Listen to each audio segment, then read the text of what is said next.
एक छोटे से गांव में रामलाल नाम का किसान रहता था। उसके पास थोड़ी सी जमीन थी जिस पर वह कड़ी मेहनत करता था। हर सुबह सूरज निकलने से पहले ही वह खेत में पहुंच जाता, बैलों को हल में जोतकर दिन भर मेहनत करता और देर शाम घर लौटता। गांव वाले अक्सर कहते, रामलाल इतनी मेहनत क्यों करता है? आजकल के लोग तो शहर जाकर काम करते हैं और अच्छे पैसे कमाते हैं। लेकिन रामलाल मुस्कुराकर कहता है, मेहनत से जो अनाज उगता है वही असली दौलत है। खेत ही मेरी रोजी रोटी और इज्जत है। एक साल गांव में भयानक सूखा पड़ गया। बारिश बिल्कुल नहीं हुई और खेत बंजर हो गए। बहुत से किसान हिम्मत हारकर अपने खेत बेचकर शहर चले गए, पर रामलाल ने हार नहीं मानी। उसने खेत की मिट्टी को संभाल कर रखा, कुआं खुदवाया और पानी बचाकर खेती करने लगा। शुरू में लोगों ने उसका मजाक उड़ाया, अरे अकेला क्या कर लेगा तू?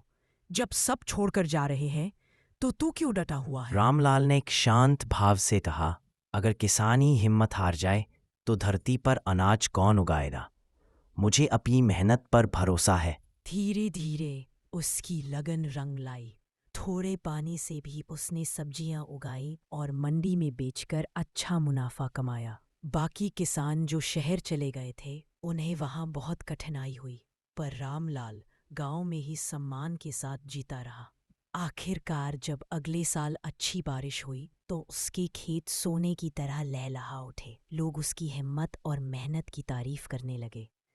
सीख, ये कहानी हमें सिखाती है कि हालात कितने भी कठिन क्यों ना हो, मेहनत और धैर्य से हमेशा रास्ता निकल ही आता है। हार मानना आसान है, लेकिन डटे रहना ही असली सफलता है। अभी रुको, आगे भी और एक कहानी है, बहुत ही मजेदार और चटपटी कहानी। एक छोटे से कस्बे में गुड्डू नाम का शरारती लेकिन प्यारा लड़का रहता था। उसे कार्टून देखना बहुत पसंद था। सुबह से शाम तक वह कभी टीवी के सामने बैठ जाता, कभी कॉमिक्स पढ़ने लगता। स्कूल का होमवर्क अक्सर अधूरा रह जाता और माँ रोज डांटती, गुड्डू बेटा जरा पढ़ाई पर भी ध्यान दो, कार्टून देखकर इंसान जिंदगी नहीं चला सकता। गुड्डू हंसकर कहता है, माँ, अगर मेरी जिंदगी भी कार्टून जैसी बन जाए तो सोचो कितना मजा आएगा। एक दिन स्कूल जाते समय उसे रास्ते में एक पुराना बैग पड़ा मिला। बैग अजीब था, उस पर रंग बिरंगे कार्टून कैरेक्टर बने थे और जैसे जैसे गुड्डू उसे छूता वे हिलने डुलने लगते। उत्सुकता में उसने बैग उठा लिया। जैसे ही बैग खोला उसमें से रोशनी निकली और एक कार्टून खरगोश बाहर कूद पड़ा। खरगोश ने हंसते हुए कहा, नमस्ते गुड्डू, मैं हूँ झमाझम खरगोश।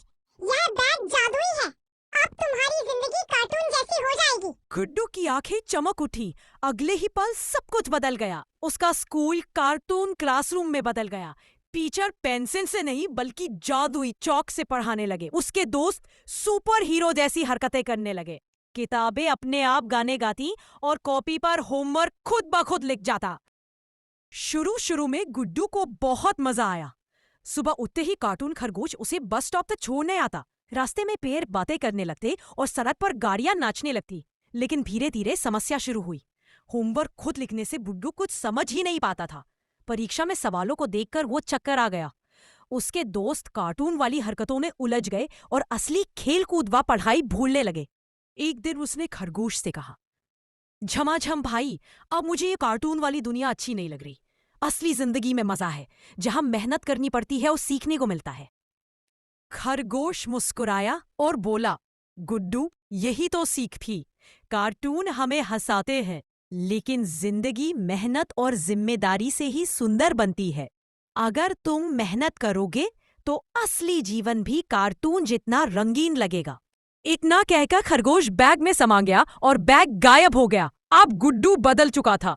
वह पढ़ाई में मन लगाने लगा, खेलों में भाग लेने लगा और घर के कामों में भी मदद करता। जब कभी कार्टून देखता तो हंसते हुए याद करता कि असली जिंदगी ही सबसे बड़ा रोमांच है। सीख, कार्टून मजेदार होते हैं, लेकिन असली जिंदगी मेहनत, सीख और जिम्मेदारी से ही खूबसूरत बनती है। तो भैया हरा, जब मुझे जादू वाला बैग मिला ना, अरे मैं तो घबरा गया। मैं तो एकदम डर गया। लेकिन जब उसमें से खरगोश निकला, अब वो बोला, भैया डरने की जरूरत नहीं है, मैं हूँ खरगोश, जादू वाला खरगोश। तुम कार्टून वाला जादू मांग रहे थे ना, लो मैं आ गया, अब करो मुझको इस्तेमाल। तो वो इतना खुश हुआ, कुछ दिन तो इतना खुश हुआ, बाद में उसकी यही खुशी दुख में बदलना चालू हो गया। फिर उसने जादू वाले भैया से बोला कि हे जादू वाले भैया, हमको असली दुनिया में रहने दो, आप जाओ, आप जाओ। तो वो जादू फिर उसी बैग में चला जाता है। तो भैया मेरे, आपको ये कहानी जो है कैसी लगी, तो आप लाइक और कमेंट के माध्यम से जरूर बताइएगा, जिससे मैं आगे की वीडियो और भी मजेदार चटपटी बना के आपके लिए पेश करूंगा।